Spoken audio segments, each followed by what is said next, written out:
एक बार बुद्ध अपने शिष्यों के साथ किसी पर्वतीय स्थल पर ठहरे थे। शाम के समय वह अपने एक शिष्य के साथ भ्रमण के लिए निकले। दोनों प्रकृति के मोहक दृश्य का आनंद ले रहे थे। विशाल और मजबूत चट्टान को देख शिष्य के भीतर उत्सुकता जगी। उसने पूछा, इन चट्टानों में तो किसी का शासन नहीं होगा, क्योंकि ये अटल, अविचल और कठोर हैं। शिष्य की बात सुनकर बुद्ध बोले कि नहीं, इन शक्तिशाली चट्टानों पर भी किसी का शासन है।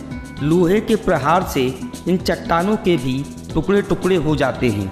इस पर शिष्य बोला, तब तो लोहा सर्वशक्तिशाली हुआ। बुद्ध मुस्कुराए और बोले, नहीं, अग्नि अपने ताप से लोहे का रूप परिवर्तित कर सकती है। उन्हें धैर्यपूर्वक सुन रहा शिष्य बोला, इसका मतलब अग्नि सबसे शक्तिवान है। बुद्ध ने फिर उसी भाव में उत्तर दिया, नहीं, जल अग्नि की उष्णता को शीतलता में परिवर्तित कर देता है तथा अग्नि को शांत कर देता है। शिष्य कुछ सोचने लग गया।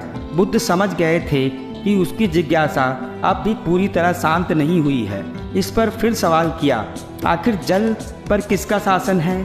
शिष्य भगवान बुद्ध ने उत्तर दिया, वायु का। वायु का वेग जल की दिशा को बदल देता है। शिष्य कुछ कहता है।